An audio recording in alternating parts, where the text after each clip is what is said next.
যাচ্ছিস? কোথায় যাচ্ছিস? চিড়িয়াখানায়। চল। তো আজকের আমাদের ডেস্টিনেশন হচ্ছে আলিপুর জু।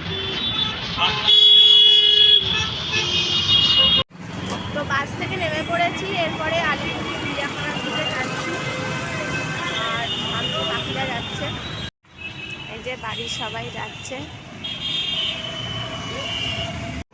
সকালবেলা 7:22-এ ব্যান্ডেল হাওড়া লোকাল ধরে হাওড়া নেমে বাসে উঠে পড়েছিলাম। তো বাস থেকে নেমে পড়েছি, এখন খানিকটা হেঁটে তারপরে চিড়িয়াখানাতে আমরা ঢুকবো। তো চিড়িয়াখানায় ঢোকার পর তোমাদেরকে দেখাবো। তো এখানে মেয়ে আর ওর বাবা সামনে সামনে হাঁটছিল, আর হাঁটতে হাঁটতে আমরা চলে এসেছি চিড়িয়াখানার কাছে। আর রাস্তায় প্রচণ্ড ভিড় ছিল, আর টিকিট কেটে আমরা ভেতরে ঢুকে পড়েছি। তো চিড়িয়াখানাতে ঢুকে গেছি, আর এরপরে তোমাদেরকে পরপর দেখাবো যে কি আছে আর কি নেই। চলো দেখে নেওয়া যাক।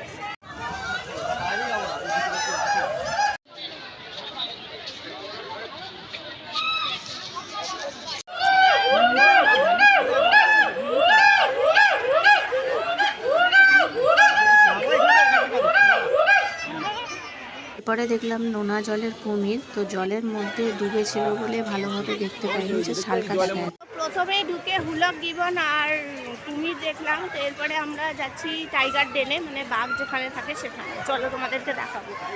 তো এখানে বাঘ দেখার জন্য সবাই ভিড় করে দাঁড়িয়েছিল, কিন্তু বাঘের দেখা মিলছিল না। তো বাঘ ভেতরেই আর কি ঘোরাঘুরি করছিল। বাঘের দেখা না পেয়ে এরপরে আমরা বার্ডসদের সেকশানে চলে গেছিলাম। তো এখানে প্রচুর সুন্দর সুন্দর বিভিন্ন রকমের পাখি দেখতে পেয়েছিলাম। তার মধ্যে স্কারলেট ম্যাকাও ছিল, ইয়েলো ম্যাকাও ছিল, ময়ূর ছিল, এছাড়াও ছিল সালফার ক্রেস্টেড কাকাটো, সাউদার্ন স্কিমার, আরও অনেক রকমের নাম না জানা পাখি, যেগুলোর নাম হয়তো জুতে গিয়েই জানতে পেরেছিলাম। আর এত রকমের পাখি দেখে সত্যি মনটা ভালো লাগছিল। এছাড়াও ছিল বিভিন্ন রকমের বক, খুন্তে বক, কান্তে বক, হ্যাঁ অনেক রকমের বক ছিল, যেগুলো মানে চোখের সামনে না দেখলে সত্যি মানে না দেখলে ভাবা যায় না যে বকও এত রকমের কিন্তু হতে পারে। আর আমার মেয়ে আনন্দে এখানে দৌড়োদৌড়ি করছিল এত। তো কিছু পাখি দেখলাম, আর বাঘের দেখা পেলাম না, বাঘ একবার বেরোচ্ছে আর ঢুকে যাচ্ছে। তো এরপরে আমরা যাচ্ছি হচ্ছে হাতি, জিরাফ, সিংহ, এইসবের দিকে আর কি যাচ্ছি। তো যাওয়ার পর তোমাদেরকে দেখাচ্ছি।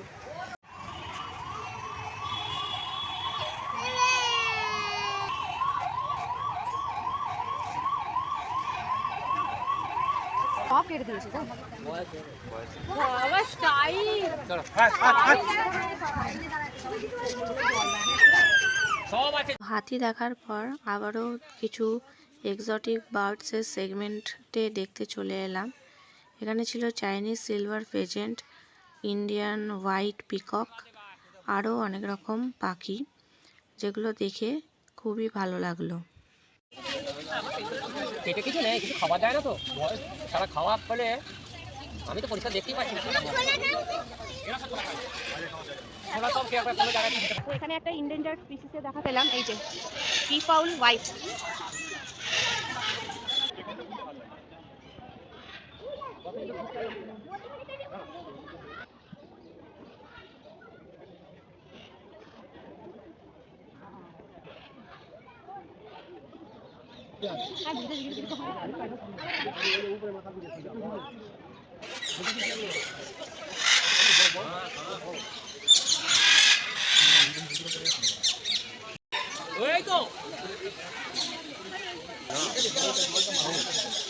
সাদা ময়ূর, হ্যাঁ সাদা ময়ূর অনেক বড় বড় হয়।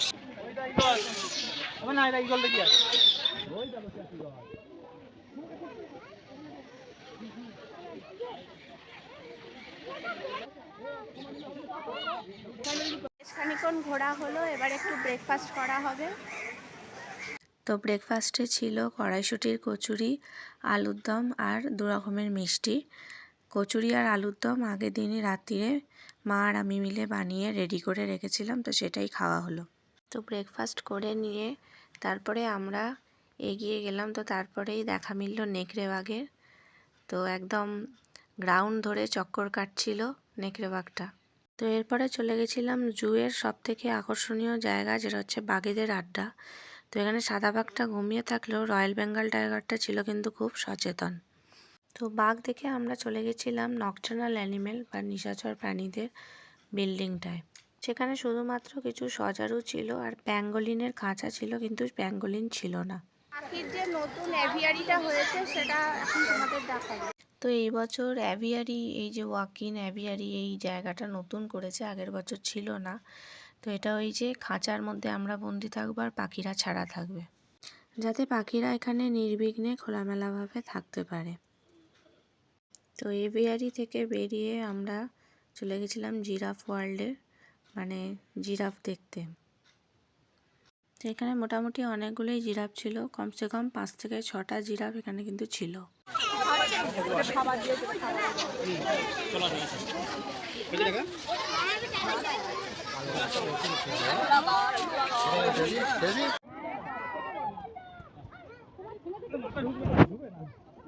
ওটো ওটো ওটো ওটো ওটো ওটো ওটো।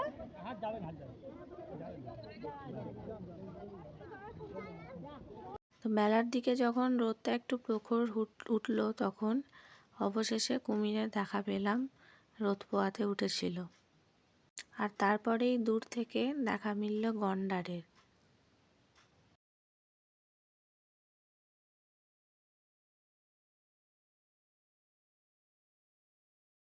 এই যে হাঁটতে হাঁটতে হাঁপিয়ে গেছে, এখন কোলে উঠে পড়েছে। আর এরপরে আমরা রেপটাইলস যে প্লটটা আছে সেখানে আমরা যাচ্ছি দেখতে। আর একটা জলে আছে, ওইটাও বড়। তো রেপটাইলসের পরে সোজা দেখতে চলে গেলাম ক্যাঙ্গারু, ইস্টার্ন গে ক্যাঙ্গারু। আর তারপরেই দেখলাম জায়েন্ট টর্টয়েস রোদ পোয়াচ্ছিল।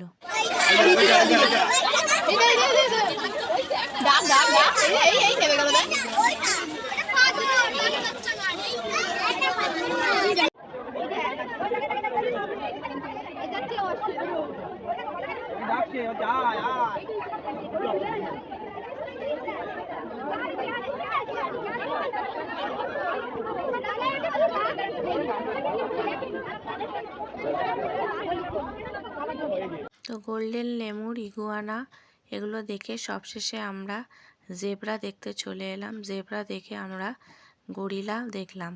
তো তোমরা যারা জুতে আসছো তারা এনক্লোজার নাম্বার দেখে যদি ঘোরো তাহলে পুরোটা তোমরা কিন্তু ঘুরতে পারবে। আমাদের চিড়িয়াখানা দেখা অলমোস্ট কমপ্লিট। এরপরে আমরা বেরিয়ে যাব। কেমন করলি চিড়িয়াখানা? কি দেখলি? আর